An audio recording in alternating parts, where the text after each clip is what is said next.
Eh bien bonsoir, donc deuxième vidéo. Désormais j'ai monté le Quick Shift en bout de tringle en liaison avec la boîte de vitesse qu'envoie Tessa Motorsport avec son levier. Il est un peu plus court que celui de GT Performance. Donc effectivement, par rapport à la première vidéo, il a raccourci encore plus le débattement, hein, qui tourne entre 10,5 et 11, 11 quoi, maximum, alors qu'il était à 12 et quelques. Il y a 1 centimètre. Alors pour vous donner une idée, voilà, entre la troisième et la quatrième, vous voyez, c'est quand même peu, quoi. Hein. Vous voyez, mon volant est là. Il y a environ 11 centimètres. Donc, pareil, là, j'ai eu peur à un moment donné parce que j'avais peur, vu qu'il était très course, plus course, quick shift, que la tringle touche le carter de boîte sur certains rapports. Vous verrez que ça se joue à très peu. Que dire? Ben voilà, hein, toujours pareil, la précision. Et puis, comme j'ai dit à la première vidéo, elle est géniale si on a compris le principe de cette boîte de vitesse, quoi.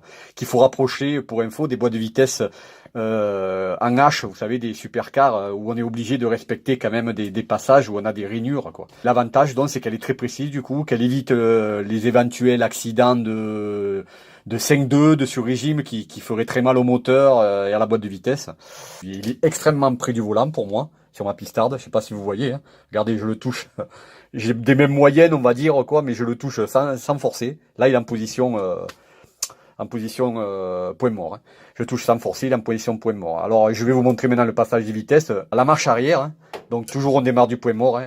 Elle passe facilement, vous faites ça. Et vous voyez derrière, c'est bien allumé. Je l'enlève. Voilà. Donc, il n'y a pas d'accident à avoir. Vous voyez, si je fais en fond de butée, comme il faut faire pour passer la une, vous voyez que la marche arrière ne passe pas. On risque pas de faire... c'est bien calé, quoi. Pas de faire un mauvais rapport, quoi. Hein. Par contre, si je reviens dans du point mort, je lève et je fais toujours la butée comme pour la première et je vais là. Là, vous voyez qu'il y a la marche arrière. C'est parfait, quoi. Donc, première, on met en butée sur la droite, vous voyez là, sur les deux, je sais pas si ça se voit bien, les deux petits vis là, mais désolé, hein, j'ai pas de, voilà, les deux petits vis de butée là, de la première, ils sont là. Donc on va en butée, première, seconde, voilà. À partir de là, moi sur circuit, je descends au plus bas en seconde, hein, donc la première je la passe plus jamais quoi. Hein. La troisième elle vient naturellement, elle est au milieu, sans buter. Hein. La quatrième, vous voyez que c'est court quand même maintenant. Hein. Faut pas non plus que ce soit trop court parce que ça enlèverait de la précision. Hein. Là, c'est vraiment parfait, quoi. Surtout étant donné la longueur du levier, quoi. Je pense que c'était peut-être légèrement plus court avec mon GT Performance, mais mon GT Performance, il arrivait là, quoi. La différence, là, il y a le levier, il est ici. Donc, troisième, quatrième et cinquième, donc, cinquième, on va en buter. Voilà. Il faut penser à aller en buter. Pour redescendre, ça redescend naturellement en 4, 3, pareil, on va en buter pour la 2 et 1.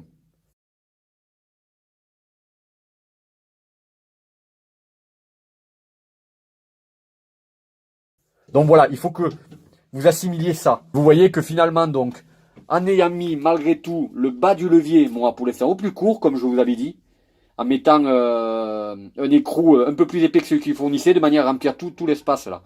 Parce que sinon, l'autre écrou, il se dévissait.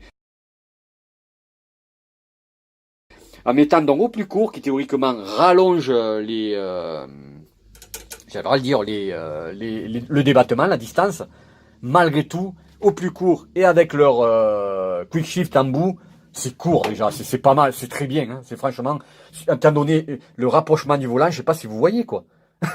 Regardez mon doigt, j'ai des mains moyennes quoi, elles sont grosses mais pas très longues comme les jeunes maintenant, les doigts longs.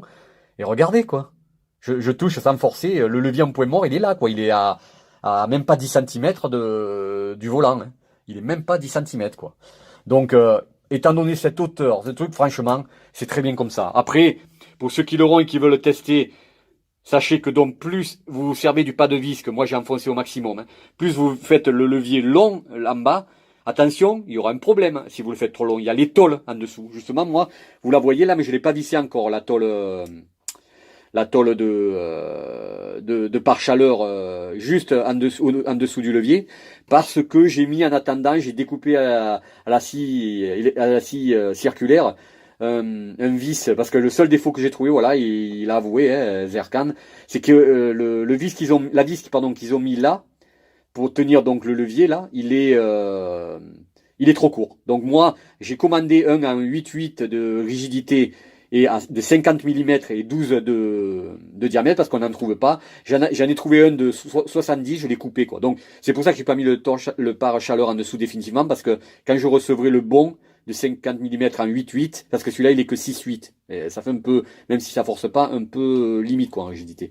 Donc tant que je l'aurai pas reçu, je le mettrai pas, je le remonterai. Vous risquez d'être gêné par la tôle en dessous, parce que naturellement ça va rallonger le levier. Alors vous aurez des débattements peut-être plus courts d'un centimètre ou deux, mais franchement, regardez, étant donné la distance par rapport au volant, regardez quand même quoi, la 3 et la 4, le peu qu'il y a. 3, 4, c'est court quoi. C'est court étant donné la hauteur du levier. Hein. C'est très court. Hein. C'est sans doute plus court, même c'est plus court que les rapports normaux quoi, avec un levier qui est 2 fois moins haut. Hein. Ça fait court quand même, hein. Ça fait environ 10 et demi, entre 10 et 11 cm, ça fait.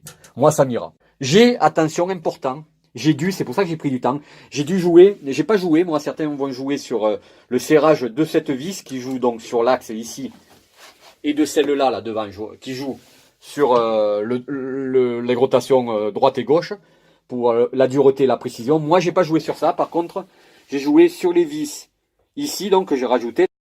J'ai joué sur le serrage, j'ai pas trop serré, parce que trop serré, ça pourrit tout. C'est impossible, c'est trop dur et compagnie. Il faut que vous serriez de manière à ce que ça se dévisse pas, mais trouvez le bon feeling pour vous déjà, et puis pour que ça passe facilement et en souplesse, et pas que ce soit dur comme de la pierre, quoi.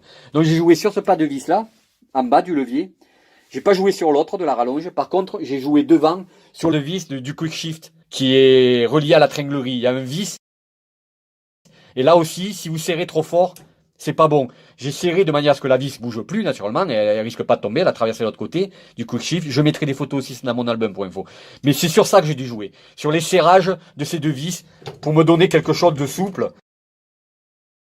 C'est un vibromasseur géant, ma pistarde, tout est renforcé. Hein. Tout est renforcé, ou dur, rigide, ou groupe N, ou Powerflex, Back Series. Donc elle vibre au demeurant énormément au démarrage. Là, je vais vous la démarrer, vous allez voir que le levier ne vibre pas. Je la démarre. Et vous voyez, incroyable, il vibre pas. Bon, c'est par rapport, par exemple, à celui de Pure Motorsport, il vibre pas. Alors maintenant, il me tarde de le tester. Bon, moi, en attendant, en fin août, je vais le tester sur un petit parking. Donc, je ferai pas le fou. C'est juste pour voir les passages. Hein. J'aurai jusqu'en 3, je crois, maximum, sur ce parking. Pour l'instant, sans rouler, c'est parfait. C'est juste cette gymnastique à prendre d'une boîte de vitesse en H.